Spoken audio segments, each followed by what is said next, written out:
Hello students. आज हम पढ़ेंगे 9th स्टैंडर्ड की ज्योग्राफी का चैप्टर 4 जिसका नाम है exogenetic process part 2। We have learned in the previous lesson that earth's surface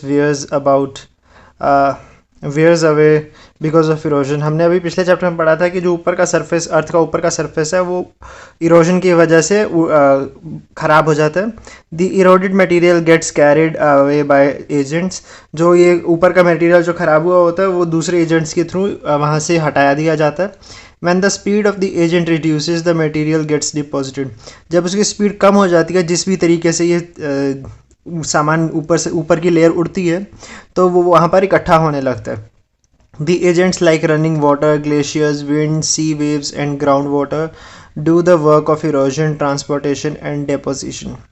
और ये काम जो है ये चलता हुआ पानी या नदियों की तरफ, नदियों की मदद से, ग्लेशियर्स की या हवा या फिर समुद्र की लहरें या फिर ज़मीन के अंदर के पानी की वजह से इरोजन और उस मिट्टी का दूसरी जगह पर ले जा के डिपोजिशन वहाँ पे इकट्ठा करना काम इन्हीं मेथड्स के थ्रू किया जाता है। Because of these agents, the Earth's surface keep on undergoing changes and new landforms are formed. इस तरह इन चीज़ों की वजह से लगातार ऊपर का सरफेस उड़ता रहता है और वो ऐसे चेंजेस होते रहते हैं और नई जगहें बनती रहती हैं। We will study some of these landforms in the lesson. हम इनमें से कुछ इस लेसन में पढ़ेंगे। Running water flows naturally in a direction according to the gravity along the slope and makes it its own way. जो नदियाँ हैं वो ग्रेविटी की हेल्प से नीचे की तरफ बहती रहती हैं और स्लोप के अकॉर्डिंग अपना रास्ता खुद बनाती हैं। This is called a flow of water. इसको पानी का फ्लो कहते हैं। When many such flows of water come together, a river is formed. जब ऐसे बहुत से फ्लो इकट्ठे आ जाते हैं तो एक नदी बन जाती है। The slope of the land, the type of rock, volume of water flowing in a river and the length of the flow, volume of sediments in the river, etc. are the factors of which the erosional, transportational and depositional work of the river depend. इसके अलावा उस नदी में पानी कितना है, वहाँ का स्लोप कैसा है, वहाँ पे पत्थर किस तरह के हैं और उस नदी में पानी कितनी दूरी तक बह रहा है और वो नदी कितना ज़्यादा सामान अपने साथ ला रही है, ये सब चीज़ें जो है उसके ज़मीन के इरोजन में, ट्रांसपोर्टेशन और डिपोजिशन में डिपेंड करता है। रिवर के थ्रू कैसे होता है ये? The rivers originate at a much higher altitude from the sea level. Sea level से बहुत ही ज़्यादा ऊंचाई पर नदियों का जो है ये प्रवाह शुरू होता है, मोस्टली पहाड़ों में। Here the river flows at a great speed and therefore its power to erode is great. यहाँ पर जो पानी की स्पीड है वो तेज़ होती है, इस वजह से जो उसका आसपास के सामान को साथ बहा ले जाने की जो पावर है वो भी ज़्यादा होती है। The river bed and the river banks get eroded because of the fast flow of water, sand particles, pebbles etcetera. तो यहाँ से जो रिवर के आसपास का जो नदियाँ का जो किनारे हैं उसके आसपास के पानी फ्लो से वहाँ के सैंड पार्टिकल्स, छोटे छोटे पत्थर जो हैं ये साथ बहने लगते हैं। And the various tributaries joining the main river. और उसके अलावा जो उसके और छोटी छोटी ट्रिब्यूटरीज जो हैं उस नदी को मिलकर जो बड़ा बनाती हैं वो भी इस काम में मदद करती हैं। All this lead to the formation of gorges. ये सब जो है मिलके गॉर्जेस बनाते हैं। वी शेप्ड वैलीज और वाटरफॉल्स जो हैं इन सब से बनते हैं। Transportation and deposition by rivers. River से ट्रांसपोर्टेशन और डेपोजिशन कैसे होता है? River flows down the slope from a hilly reason.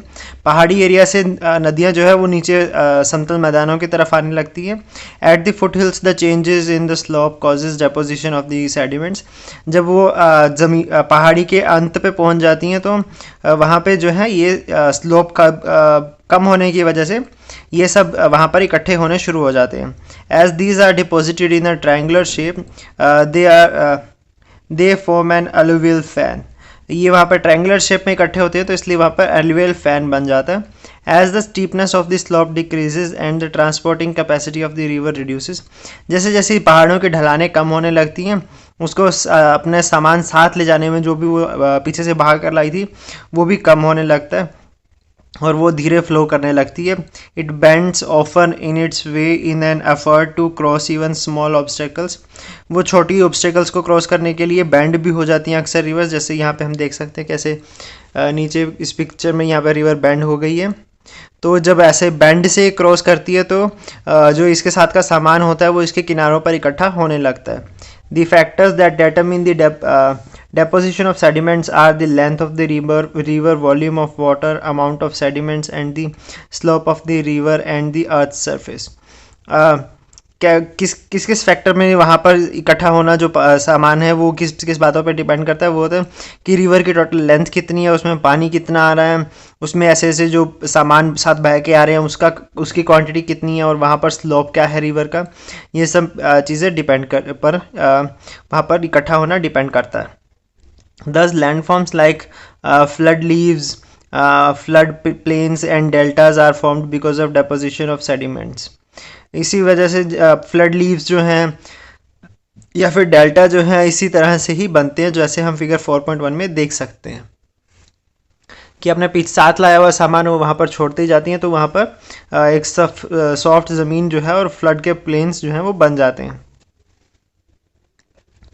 Try to understand the formation of landforms like gorges, V-shaped valleys, waterfalls, alluvial fans, meanders, flood leaves, floodplains and deltas with the help of teachers. Teachers की help से gorges, we shaped valleys, waterfalls और alluvial fans के बारे में आप जान सकते हैं। अब हम पेज नंबर 32 पर चलते हैं। Work of glaciers and landforms. Glaciers और लैंडफॉर्म्स की वजह से ऐसा कैसे होता है? In the region where the temperatures are generally below freezing point, precipitation is in the form of snowfall. Layers of the snow accumulate on the earth's surface because of the snowfall. जिन areas में temperature जो है zero से कम होता है वहाँ पर जो बारिश है वो स्नोफॉल के फॉर्म में होती है। धरती के ऊपर जो बर्फ़ है वो ऐसे स्नो के फॉर्म में इकट्ठी हो जाती है।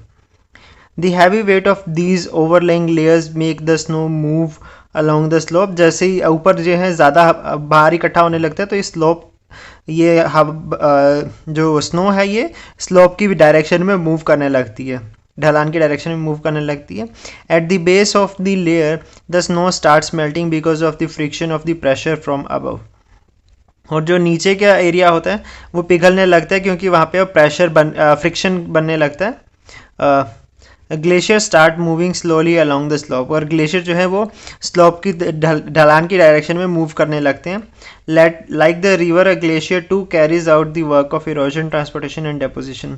ग्लेशियर भी रिवर्स की तरह इरोजन, ट्रांसपोर्टेशन और डेपोजिशन का काम करते हैं। इरोजन कैसे होती है? Though its velocity is less, the mass of the ice is more and hence the glacier erodes its own banks and its bed on the large scale. यहाँ पर उसकी स्पीड कम होती है लेकिन उसमें वज़न ज़्यादा होने की वजह से इसके किनारों के आसपास की ज़मीन भी जो है वो इरोड होने लगती है और वो बहुत ही बड़े क्वांटिटी में अपने साथ अपना आसपास का सामान बहा ले जाता है।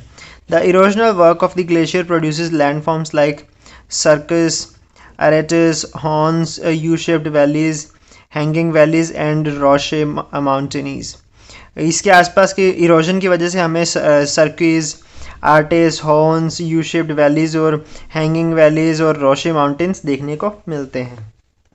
अब ट्रांसपोर्टेशन कैसे होती है इनकी मदद से? The glaciers carry sediments with them. Glaciers अपने साथ वो सामान बहा कर लाते हैं। These sediments are called moraines. इसको हम मोरेन्स कहते हैं। Depending on the location of the deposits moraines can be divided in 4 types. इनकी लोकेशन के बेस पे 4 तरह में हम मोरेन्स को डिवाइड कर सकते हैं। पहला है ground moraines, lateral moraines, medial moraines and terminal moraines. Observe figure 4.2। The depositional work of glacier produces landforms like drumlins, eskers etcetera. 4.2 में हमें दिखाए गए हैं ये। इसकी वजह से अलग अलग जो लैंडफॉर्म्स बनते हैं वो ड्रमलिन्स, एस्कर्स और अलग अलग तरह के वो यहाँ पर दिखाए गए हैं।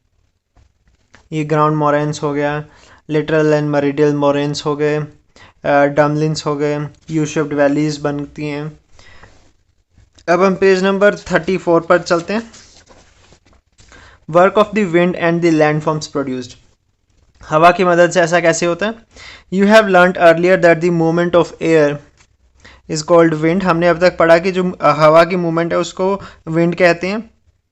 Wind is a gaseous agent of erosion. Wind जो है इरोजन का गैसियस एजेंट है। The erosional transportational and depositional work of the wind is more prominent in deserts and semi arid regions. जहाँ पर बारिश कम होती है या फिर जो डेजर्ट के एरिया होते हैं, मरुस्थल के एरिया होते हैं, यहाँ पर हमें हवा की थ्रू इरोजन होने की ज़्यादा इफ़ेक्ट देखने को मिलते हैं। As mechanical weathering occurs on large scale here powdered rock and sand spreads over a large area. जैसे हमने पिछले चैप्टर में पढ़ा कि ऐसे एरियाज में मैकेनिकल वेदरिंग हमें ज़्यादा देखने को मिलती है, तो जो पत्थर जो है वो पाउडर फॉर्म में बन जाते हैं और वो बड़े एरिया में फैल जाते हैं। There is hardly any obstacle in the transportational work of the wind. हवा की रास्ते में बहुत ही कम हमें ऐसी कोई भी ऑब्स्टेकल देखने को मिलती है। Sand particles also get transported along with the wind and they are carried over longer distances and get deposited where the speed of the wind reduces. ये जो है बहुत ही ज़्यादा दूरी तक ये हवा ऐसी चीज़ों को अपने साथ उठाकर बहाकर ले जाती है, और जहाँ पर हवा की स्पीड कम हो जाती है वहाँ पर ये पार्टिकल्स इकट्ठे होने लगते हैं। In this way the wind does the work of erosion transportation and deposition. इस तरह से हवा जो है वो इरोजन, ट्रांसपोर्टेशन और डेपोजिशन का काम करती है। Erosional work of wind. Wind का इरोजनल कैसे होता है? Wind carry small sand particles, small pebbles etcetera along with it. हवा जो है अपने साथ छोटे छोटे सैंड पार्टिकल्स और पत्थर उड़ाकर ले जाती है। These particles cause erosion along rocks coming in the way due to friction। और ये पत्थर जो है इरोजन करते हैं अपने रास्ते में आने वाले सामान का फ्रिक्शन की वजह से। This leads to the formation of mushroom rocks. इसकी वजह से मशरूम रॉक्स बन जाते हैं, जैसे इस पिक्चर में आप देख सकते हैं, ये मशरूम रॉक की टाइप है। डिफ्लेशन हैलोज भी बन जाते हैं इसकी वजह से, वो भी हम आगे देखेंगे। और यारदंग्स और एट्सेट्रा, इस तरह की चीज़ें बन जाती हैं। डिपोजिशन कैसे होती है इसकी मदद से, हवा की मदद से?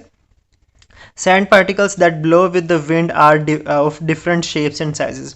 जो सैंड पार्टिकल हवा के साथ उड़ते हैं उनकी साइज और शेप डिफरेंट होती है। Those particles which are very fine are carried over larger distances while the larger ones get transported to shorter distance only. जो पार्टिकल बहुत ही छोटे होते हैं वो ज़्यादा दूरी तक हवा के साथ उड़ जाते हैं, लेकिन जो बड़े पार्टिकल होते हैं वो ज़्यादा दूरी तक नहीं जा पाते, वो छोटी डिस्टेंस पे ही नीचे बैठ जाते हैं। These sand particles get deposited in deserts and semi-arid climates। ये पार्टिकल जो हैं वो मरुस्थल और कम बारिश वाले एरियाज में इकट्ठे हो जाते हैं।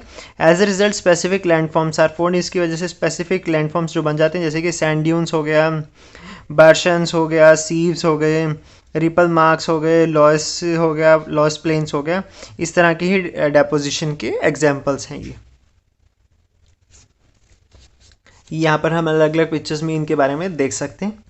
अब हम पेज नंबर 36 पर चलते हैं।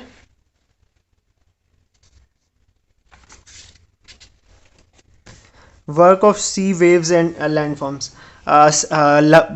समुद्री लहरों की वजह से ऐसा कैसे होता है?